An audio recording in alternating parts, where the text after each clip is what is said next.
you're selling a product online, people can't touch it, they can't feel it like they can in a store. So how do you get them to truly experience it? One way to do that is video advertising. So next we're going to talk about some data about what makes an effective video ad. Hi, I'm Daniel Burstein, Director of Editorial Content at Marketing Sherpa. We are here at the Marketing Sherpa Media Center at IRCE. And joining me now is Jay DeDapper, CEO of BuzzTailor. Thanks for joining us, Jay. Hi, how are you? So you brought some data with you today. So why don't you first tell us how you created this data? Sure. Well, we create ads that run in search and social and in display. But I wanted to talk about social because we're finding with our clients a lot of search budgets, paid search budgets, are actually moving into social because they're finding that people are in market. They're thinking about the kinds of things that they would in search when they're searching for a blender or a trip or whatever. They're actually doing that in social, and you can reach them in social. So I wanted to talk about some social data because I think a lot of budgets are moving to social, and a lot of people are curious about how you actually effectively advertise in social, specifically Facebook, which is the big elephant in the room. So we have a lot of campaigns that run across social in a lot of different industry groups, and we aggregated that data for all of this year so far, up to May 31st. So it's all of 2016, it's 5 months, looking at two different variables, which are people that are on camera versus not. So how much does a face impact? And the other is how long a video is effective. Can you go really long or short? Let's have a bit of a cliffhanger there before we show the data, because you talk about something interesting. Yeah. So the difference between search and social. So what should marketers think if they're placing an ad on search, or if they're placing an ad on social? Are people in different buy moods? What industries work? Because obviously in search, I'm going probably to look for a specific product. Yeah, I mean, search has always been based, and Google's entire business model is based on the idea that you can find the intent of the shopper. They're typing in their intent, they're telling you what they want to find, and all you've got to do is just find the right keyword to buy to get your ad in front of them. As that declines, as people spend less time in search and more time on social platforms like Facebook, how do you reach them there? And what we're finding is that some categories work better than others. And we have a lot of advertisers across a lot of categories. Think about what you think about when you're, or what you're doing when you're in social. For instance, are you looking for life insurance? Are you thinking about life insurance and those kinds of heavy things when you're on Facebook? Probably not, right? So an ad that's going to confront you with, do you need life insurance, is probably not going to work on Facebook. And our findings are that these types of things don't work as well as more lifestyle-oriented ads. So if you are thinking about a trip, because you're talking with friends about, oh, she's in Cabo, I'd love to go to Cabo, that's a great opportunity to have an ad that pops up that talks about getting away. So think about, when you're thinking about what works in social, think about you. What do you do in social? What's your mindset in social? It's more of a smell test than it is hard data.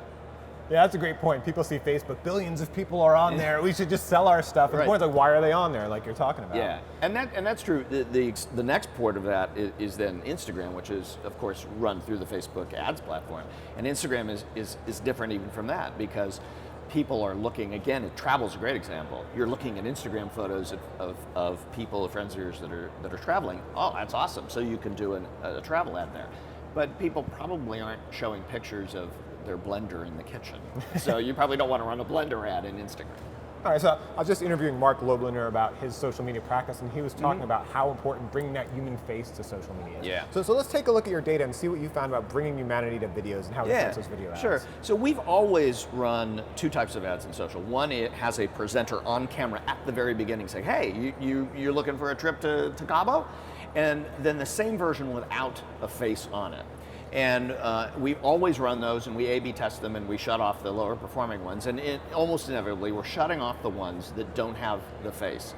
And the reason for that, we believe, and certainly the data bears it out, is that the click-through rates and the view-throughs are higher when there's a presenter, because in social, in your feed, in your news feed, a face that pops up and starts talking to you is more compelling than a product image, because you see product images every day. You don't see a face pop up and talk to you. And if you think about what's in your Facebook feed now, it's almost all rich media. It's all images or video. Increasingly it's video. And a lot of times it's friends video, and it's funny videos, and it's BuzzFeed videos, and there's faces in those. And so we have found that when you have a face in front of a video ad, it is more effective than it is when you don't. Yeah, 72% increase in click-through is pretty significant. And then you Yeah. want to talk about the view-through rate also? So the view-through rate is a little less significant, 8%. It's something, but it's marginal. What we found there is that once somebody's into a video, and remember these videos aren't particularly long, and we'll get to that, but we're not talking about 10-minute videos.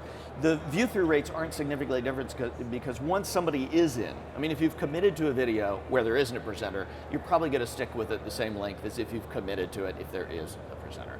So we haven't found a lot of difference on view-through rates for videos that have a presenter versus those that don't. Okay, let's talk about length, because a lot of marketers coming from a traditional background, they're thinking 30s and 60s. Right. And it's just based on the media buy. Sure. What should you do on Facebook then? Yeah, so the trick in this is that if you have video content, video ads, you may have 15s, but you probably have 30s and 60s. And we found a long time ago, at the very beginning of doing campaigns in social, video campaigns in social for clients, that you get past 30 seconds and the view-through rate falls off a cliff. So we don't even do anything over 30 anymore because it just doesn't work. Our break point is 25 seconds, where we look at those under 25 and over 25. Some videos have to be over 25 and up near 30 because of the information that we need to get across. Some can be a lot shorter. We have campaigns where the average video runs only 19 seconds. And that difference really shows up in the click-through rates. Again, it's a 10% difference between those that are under 25 and those that are over 25. And while that doesn't seem like a lot, of 10% on a $5,000 or $10,000 budget, that's real money. And that's real performance difference. So we try and recommend that the videos stay shorter because we have short attention spans in social. We're flipping through the feed. Let's get to the next thing. You linger, you lose them. Yeah, in a world where there are 6-second vines, you better catch people pretty quickly, right? We actually have tried 9 and 10-second ads, and those work when there's a very simple message. But don't try and get something complex across or a complicated call to action, where you're trying to get them to come and do something that's more complicated than find out more. That doesn't really work at 9 or 10 seconds, and you do need a little bit more time.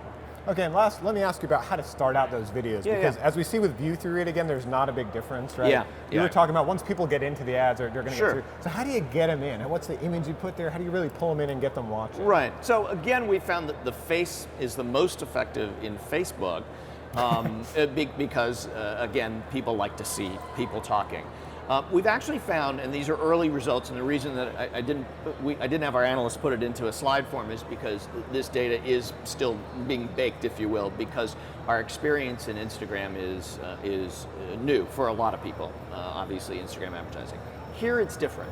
We're actually finding that the face weirds people out. A talking face in Instagram is kind of weirding people out. And we found a little bit of the flip side of this in the early data in having an image there. So you got to think about the platform, and the way to get people into those videos that we've found anyway in our data in Facebook is with a face, think Facebook face. In Instagram, Instagram's about images. It's really with an image, and it's not just a product image. That's the trick that we're still figuring out, and so I can't talk too much about what we're finding, but by this time next year, we'll have a full set of data on that, maybe in 6 months. All right, good. Well, thank you for sharing, Jeff. Yeah. No problem. And thank you for watching. You can see many more videos to learn more e-commerce tactics at marketingsherpa.com/IRCE.